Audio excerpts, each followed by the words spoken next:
Bienvenidos. Cuando se cayeron los precios del petróleo, la economía colombiana recibió un verdadero guarapazo, como se dice coloquialmente. El 20% de los ingresos corrientes de la nación, números más, números menos, vienen del sector petrolero.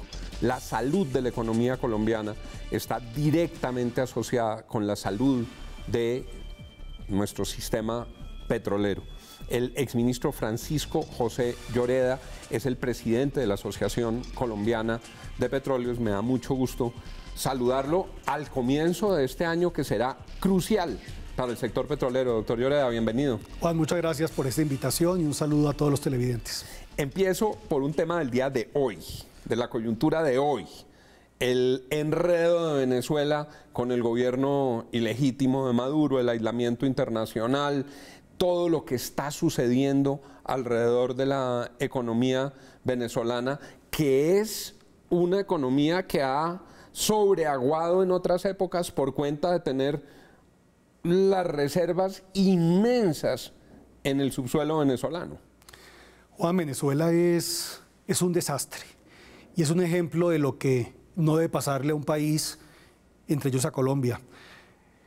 Venezuela es una muestra de cómo se destruye riqueza y cómo terminaron destruyendo Nicolás Maduro, con Hugo Chávez en su momento y con su régimen, la industria petrolera. Venezuela cuenta con las segundas reservas más importantes de hidrocarburos a nivel internacional. Podría estar produciendo 4 millones de barriles o mucho más perfectamente. Y se está acercando al millón de barriles, es decir, casi el volumen que produce Colombia. Es un desastre. Cerca. ¿Colombia puede llegar a cuántos? ¿800.000, 900.000 este año? Terminamos con 860.000 barriles, un poco más en promedio. Se espera que este año estemos entre 890 y 900.000 barriles, un incremento de 4 o 5%. La recuperación de la economía petrolera venezolana generaría una recuperación general del entorno en Venezuela, pero ¿por qué se ve tan atascado? ¿Por qué ha disminuido? ¿Por qué están refinando menos? ¿Por qué está esa industria petrolera venezolana de capa caída? ¿Qué pasó con PDVSA? Porque terminaron politizando PDVSA y el punto de partida fue cuando sacaron a ingenieros y gente con muchísimos conocimientos. Ahora, eso no fue malo para Colombia porque muchos se vinieron a aportar su conocimiento y experiencia a Colombia, pero terminaron convirtiendo PDVSA en una caja registradora para apoyar unos programas que eran más de carácter asistencialista, que no contribuyeron a generar riqueza ni el sector real de la economía venezolana y acabaron con esa empresa. Lo de PDVSA es triste, es lamentable, cuando era una de las empresas más importantes a nivel petrolero en el mundo. Dicen que las refinerías están en muy mal estado.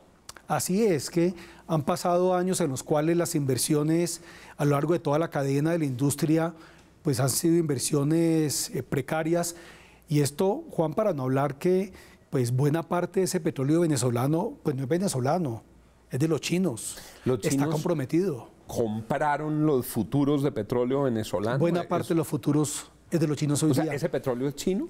Buena parte es chino. ¿Y ya China giró la plata a Venezuela? Pues tiene un acuerdo, Juan, pero lo cierto es que buena parte de esas reservas y una parte de la producción de Venezuela, el dueño es la China. ¿Cómo nos afecta todo eso a nosotros los colombianos, esa situación petrolera de Venezuela, la llegada de los chinos? Lo que ocurre en Venezuela ha incidido en qué ocurre al interior de la OPEP, porque por supuesto Venezuela ha presionado para que los precios se incrementen porque necesita flujo de caja. Similar le ocurre a Arabia Saudita, pero hay otros países de la OPEP y otros no OPEP que han querido que los precios no suban. Eso cómo incide pues en los precios internacionales, y por supuesto hay una gran expectativa a nivel internacional sobre si Venezuela va a estar en capacidad de continuar aportándole el volumen de barriles que hoy día le aporta al mundo en el corto y mediano plazo. Vengámonos completamente para Colombia, doctor Lloreda. Quedó claro que la economía colombiana es altamente sensible y altamente dependiente del petróleo. Cuando cayeron los precios, lo decíamos al comienzo, la economía sufrió un golpe muy fuerte, del cual todavía no se repone completamente. Sin embargo, el sector petrolero en Colombia tuvo al final del año pasado, tiene uno la sensación, un buen balance. Juan, usted lo ha dicho, durante 3 años la crisis fue profunda, no solo afectó el sector, eso se tradujo en una desaceleración del mismo, también de nuestra economía, las finanzas públicas se vieron golpeadas, el bolsillo de los colombianos, pues eso se tradujo en 3 reformas tributarias, incluida la última, pero el año 2018 terminó siendo un mejor año comparado con el 2017. Tuvimos un incremento en la inversión, tuvimos, sin embargo, un decrecimiento en la actividad exploratoria, lo cual no fue una buena noticia. Y para este año, Juan, creo que hay un mejor pronóstico. Las empresas tienen previsto invertir alrededor de $5.000 billones. 5.000 millones de dólares en exploración y producción. El año pasado fueron 4.500, entonces son 500 millones de dólares más. Así es. ¿Y en exploración, doctor Lloreda, se va a poder revertir esa tendencia? El grueso de la inversión no es en exploración, es en producción. Eso es una buena noticia desde el punto de vista del corto plazo, pero no lo es desde el punto de vista del mediano y largo plazo, porque la exploración de hoy es la producción de mañana. Por eso desde la asociación hemos insistido tanto en que debemos explorar, explorar y explorar, porque si no, entonces no vamos a lograr tener de dónde producir a la vuelta de unos años. ¿Cuáles son las razones que explican que en los últimos años haya decaído la exploración? Varias cosas, Juan. Lo primero, nosotros perdimos competitividad a nivel internacional, competitividad fiscal en materia tributaria. Eso en gran medida lo corrige la ley de financiamiento, porque cuando estaba la industria con una carga tributaria alrededor del 70%, comparado con 48, 45% en el Golfo de México, pues es evidente que los inversionistas y las empresas pues optan por otros países. Si tenían una plata, un taladro, sí, claro, un proyecto, preferían hacerlo en el Golfo de México que venir a Colombia. Así es, Juan. Recordemos que en el año 2015, por ejemplo, la inversión en Colombia se redujo alrededor de un 68%, cuando en el resto del mundo fue como 23%. Entonces, nosotros sufrimos de una manera muy drástica esa crisis de precios. Entonces, un factor es el fiscal. Creemos que ahí hay un mejor escenario para atraer inversión. El otro es porque se ha vuelto muy difícil operar en territorio. Se ha vuelto difícil operar en territorio. El rollo de las licencias ambientales, las consultas, el relacionamiento con la comunidad y los temas de seguridad, ese cóctel peligroso. Así es. Se ha vuelto muy difícil incluso hacer la actividad sísmica, que es la primera para poder iniciar un proceso exploratorio. Esto por distintas razones, temas de seguridad jurídica, también porque pues, la reforma del Sistema General de Regalías terminó desincentivando a los municipios. A los municipios no les interesa, si no reciben casi nada, pues prefieren que no se haga. Así es. Entonces hay factores, repito, unos de carácter fiscal, otros de entorno, que están relacionados también con los temas jurídicos. Entonces eso afectó nuestra competitividad y eso en parte explica que la exploración esté casi congelada. ¿Cómo es su expectativa año 2019 en el conjunto del sector? Si uno recordara un viejo programa de televisión en el que preguntaban, ¿mejoró, empeoró, seguirá igual? Eso pinta para el mejoró. Sí, pinta para el mejoró, pero va a ser un año de decisiones cruciales. ¿Cuáles son esas decisiones cruciales para el sector, doctor Lloreda? Juan, lo primero, a nivel del Congreso de la República va a ser necesario tramitar 3 proyectos de ley. Uno, necesitamos reformar el Sistema General de Regalías, la distribución de las regalías para que las regiones productoras reciban más de lo que están recibiendo. Y ojalá el país también entre en una discusión sobre qué quiere hacer con el resto de las regalías, porque se han convertido en plata de bolsillo de las regiones y no la estamos invirtiendo en apuestas estructurales. La reforma de regalías que hizo el gobierno Santos, de acuerdo con ese balance, nos dejó con el pecado y sin el género. No se mejoró la destinación de los recursos para grandes proyectos y se desestimuló el involucramiento territorial. Totalmente de acuerdo. Creo que sin señalar que fue una defecio, creo que fue una reforma profundamente contraproducente en varias cosas, Juan. Lo uno es porque significó una reducción gigantesca para las regiones productoras, entonces desincentivó la actividad en estas regiones. Lo segundo, porque creo que terminó traduciéndose en miles de proyecticos, incluso con promedios de 500, 600 millones de pesos, y salvo algunas excepciones, no hubo proyectos importantes de país. Lo tercero, pues tampoco es que hubiese logrado solucionar los grandes problemas de corrupción que se han presentado con las regalías. En mi sentir, esa no fue una reforma afortunada y así lo hemos dicho. Primer necesitamos tema, reformarlo. Reforma regalías. Lo segundo, es necesario tener una ley estatutaria en temas de consulta previa.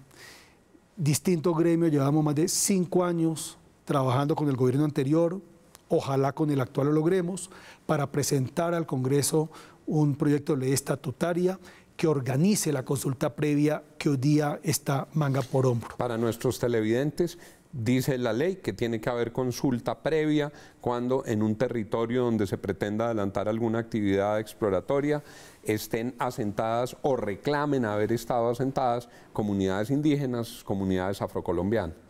Así es. La consulta previa en teoría es de la mayor importancia, pero en Colombia en muchos casos se ha convertido en un instrumento de chantaje no solo a esta industria, a distintas actividades económicas del país, entre ellas el sector de infraestructura. Eso es lo segundo. Segundo. Lo tercero, previas. Luego de que la Corte... Esto es consulta previa y participación de la comunidad. Esto está ligado, es el tercero. El tercero tiene que ver con desarrollar una instrucción que ha dado la Corte Constitucional, y es el presentar al Congreso de la República un proyecto de ley sobre concurrencia y subsidiariedad, que esto resultó del fallo de la Corte sobre consultas populares. La Corte dijo: la consulta popular no es el mecanismo para oponerse a la actividad de hidrocarburos ni a la minería, pero debe existir un mecanismo de coordinación, de concurrencia con las entidades territoriales, y tiene todo el sentido. Esas 3 iniciativas de ley son fundamentales. Entonces, grandes decisiones. Primero, las del Congreso. Luego. Congreso. Lo segundo que va a ser muy importante, Juan, es que identifiquemos cómo logramos nosotros que el desarrollo costa afuera sea viable y sea factible. ¿Qué es lo que ocurre? Es lo que llaman en inglés offshore, sí, que es la exploración que se hace en el mar. En el mar, costa afuera en el mar, hay una serie de descubrimientos de gas, pero esto es en aguas profundas y ultraprofundas, y con precios del gas a nivel internacional y nacional de en torno de 2 y 5 dólares el barril. Aguas ultraprofundas para nuestros televidentes, ¿qué tan hondo está eso? Juan, imagínense lo siguiente: usted está en el espejo de agua, en un barco, y 1.500 metros usted encuentra el lecho marino. 1.500 metros. Y de ahí para abajo, 1.500 metros más. Entonces, todo lo que usted haría en tierra firme, lo hace a 1.500 metros de profundidad en el mar, con robots y submarinos. Ahí no puede bajar nadie. Y ahí hace el pozo exploratorio hacia abajo. Entonces, estamos hablando de 3.000 o 4.000 metros, pero con un volumen de agua de por medio que le dificulta trabajar. ¿Y Colombia tiene esas riquezas? Sí, Juan, se ha descubierto que hay gas. Por supuesto, en este momento las empresas están evaluando el volumen, la calidad del gas. No se ha encontrado petróleo hasta el momento, pero eso requiere inversiones gigantescas. Eso es lo siguiente, entonces, estimular las reglas. Lo segundo es definir unas mejores reglas económicas, jurídicas, para poder hacerlo. Segundo. Lo tercero, Colombia debe tomar una decisión en torno al desarrollo de los yacimientos no convencionales. Va a ser fundamental. Eso se llama el fracking. Y la técnica es el que conocemos como fracking, y para eso pues va a ser fundamental pues esperar a ver qué dice la comisión de interdisciplinaria que conforma el gobierno. Esos son, me indican los productores que se está acabando el tiempo, los temas fundamentales que deberán decidirse este año. Y el último es... Juan, el último, que es el quinto, es: nosotros llevamos 4 años sin asignar una sola área en Colombia, un solo bloque. 4 años. Se fueron desiertos, ¿no?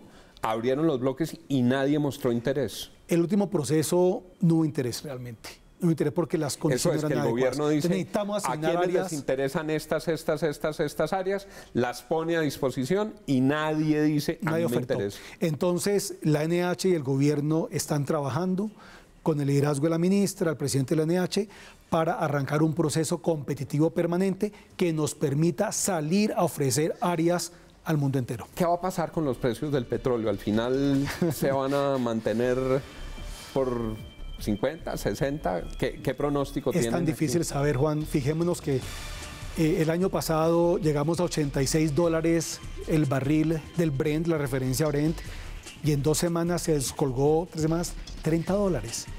Todos quedamos pues estupefactos. Es tan difícil porque son muchos factores. Hay un factor de leyes de mercado, geopolítico, de especulación de los mercados financieros. Ahora está en torno a $60. Ojalá esté por encima de $60 y ojalá incluso por encima de 70 porque nos ayuda a todos. Pero es muy difícil predecir qué pasa con los precios. Ojalá por el bien de la economía colombiana. Esto es crucial. Lo que le pase al petróleo se traduce inmediatamente en el bolsillo de los colombianos. Muchas gracias, doctor Lloreda. Gracias por haber estado aquí. Muchas gracias, Juan, por esta invitación y a todos los televidentes. Y a ustedes, gracias por estar con nosotros. Sigan con Red Más Noticias y toda la información sobre lo que ocurrió hoy en Venezuela.